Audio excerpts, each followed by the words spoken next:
N രാമചന്ദ്രന്റെ ഭൗതികദേഹം വീട്ടിലേക്ക് കൊണ്ടുപോവുകയാണ്. ചങ്ങമ്പുഴ ഹാളിലെ പൊതുദർശനത്തിന് ശേഷം ഇനി വീട്ടിലായിരിക്കും പൊതുദർശനം ഉണ്ടാവുക. ഏറ്റവും അടുത്ത ബന്ധുക്കൾ, അയൽവാസികൾ തുടങ്ങിയവർക്ക് അവിടെ എത്തി അന്തിമോപചാരം അർപ്പിക്കാനുള്ള അവസരമുണ്ടാകും.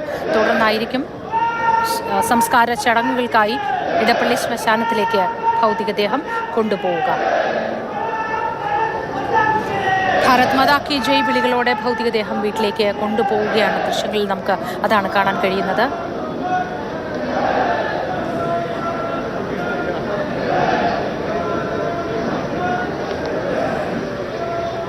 റിയ ബേബി വിവരങ്ങളുമായി തുടരുന്നുണ്ട്.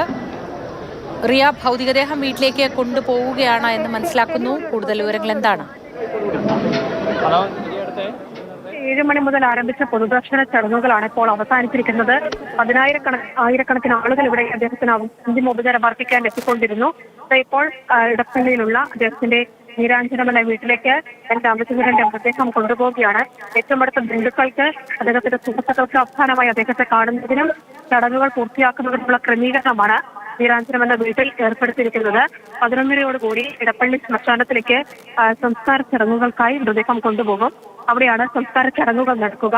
ആ രീതിയിലാണ് ഇപ്പോൾ ക്രമീകരണം ഏർപ്പെടുത്തിയത്. നേരത്തെ 9 മണി വരെ പൊതുദർശനം എന്നതായിരുന്നു പറഞ്ഞിരുന്നതെങ്കിൽ അത് ഏതാണ്ട് കാണുന്നത് പോലെ 9:45 വരെ നീളുന്ന ഒരു കാഴ്ചയായിരുന്നു. അത്രയും അധികം ആളുകൾ ഇവിടേക്ക് എത്തിക്കൊണ്ടിരിക്കുകയാണ്. ഇപ്പോൾ ചങ്ങമ്പുഴ പാർക്കിലെ പൊതുദർശനം നടന്നിരുന്ന ഹാളിൽ നിന്ന് എൻ രാമചന്ദ്രന്റെ മൃതദേഹം പുറത്തേക്ക് കൊണ്ടുപോവുകയാണ്.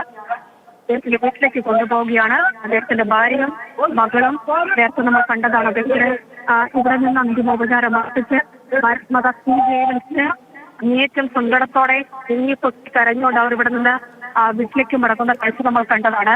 അദ്ദേഹത്തിന്റെ മകൻ അരവിന്ദ് അടക്കമുള്ള ആളുകൾ ഇവിടെ പൊതുദർശനം നടക്കുന്ന ഇടത്തുണ്ടായിരുന്നു. അച്ഛന് തൊട്ടരികിൽ തന്നെ ഉണ്ടായിരുന്നു. എന്തായാലും ഇപ്പോൾ നീരാഞ്ജനം എന്ന അദ്ദേഹത്തിന്റെ വീട്ടിലേക്ക് മൃതദേഹം കൊണ്ടുപോകുന്നു.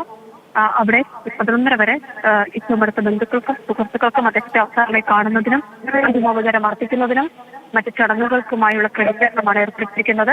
11:30 ഇടപ്പള്ളിയിലെ ശ്മശാനത്തിലേക്ക് കൊണ്ടുപോവുകയും 12 മണിയോടെ സംസ്കാര ചടങ്ങുകൾ നടക്കുകയും ചെയ്യും. മന്ത്രിമാരടക്കമുള്ളവർ, മന്ത്രി പി രാജീവ് അടക്കമുള്ളവർ, മന്ത്രി എ കെ ശശീന്ദ്രൻ അടക്കമുള്ളവർ വരെ എത്തിയിരുന്നു.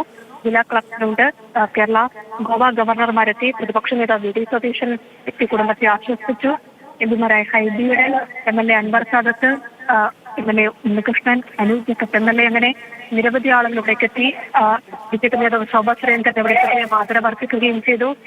അദ്ദേഹത്തെ അറിയുന്നവരും അറിയാത്തവരും രാഷ്ട്രീയ സാമൂഹ്യ നേതാക്കളൊക്കെ ഇവിടെ എത്തുകയും അദ്ദേഹത്തിന് അന്തിമോപചാരം അർപ്പിക്കുകയും. ശ്യാമപ്രസാദ് ഉത്തമൻ കൂടി വിവരങ്ങളുമായി നമുക്കൊപ്പമുണ്ട്. ശ്യാം, കാത്തുനിന്ന് എല്ലാവർക്കും അന്ത്യോപചാരം അർപ്പിക്കാൻ കഴിഞ്ഞോ?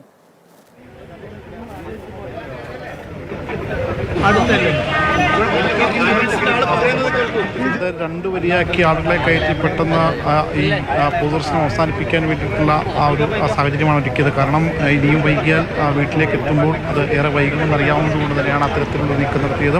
അങ്ങനെ എല്ലാവരെയും കാണിച്ചു. ഇനി ഇപ്പോൾ ഇവിടെ നിന്ന് മൃതദേഹം ആംബുലൻസിൽ ഒരു ചെറിയ വിലാപയാത്ര പോലെ നേരെ വീട്ടിലേക്കായിരിക്കും കൊണ്ടുപോകുക. വീട്ടിൽ അവിടെ ബന്ധുക്കളും മറ്റ് ആളുകളും മാത്രമായിരിക്കും. പൊതുജനങ്ങൾ അവിടെ എത്തിച്ചേരുന്നതാണ്. കാരണം വേറൊന്നുമല്ല, ഒരു ചെറിയൊരു വഴിയാണ്. ആ വഴിയിലേക്ക് എല്ലാവരും കൂടി എത്തിക്കഴിഞ്ഞാൽ വലിയ ബുദ്ധിമുട്ടുണ്ടാകും. അതുകൊണ്ട് തന്നെ അവർക്ക് മതപരമായ ചടങ്ങുകളും മറ്റുമൊക്കെ നടത്തിയ ശേഷം പിന്നീട് ഈ മൃതദേഹം ഈ NSSന്റെ ശ്മശാനത്തിലേക്കായിരിക്കും കൊണ്ടുപോവുക. ഏകദേശം 12 മണിയോടുകൂടി സംസ്കാര ചടങ്ങുകൾ നടത്താനാകും എന്ന ഒരു പ്രതീക്ഷയാണ് നിലവിൽ പങ്കുവയ്ക്കുന്നത്. അതിനുശേഷം 12:00 തന്നെ ഈ ചങ്ങമ്പുഴ ഈ സ്ഥലത്ത് തന്നെ ഇവിടെ വെച്ച് അനുശോചന യോഗമുണ്ട്. സംസ്ഥാന സർക്കാരും മറ്റ് കോർപ്പറേഷൻ്റെയും മറ്റെല്ലാ ജനപ്രതിനിധികളുടെയും രാഷ്ട്രീയ സാമൂഹിക കക്ഷികളുടെയും ഒക്കെ ഒരു കൂട്ടായ്മയുടെ നേതൃത്വത്തിലായിരിക്കും ഈ ഒരു അനുശോചനം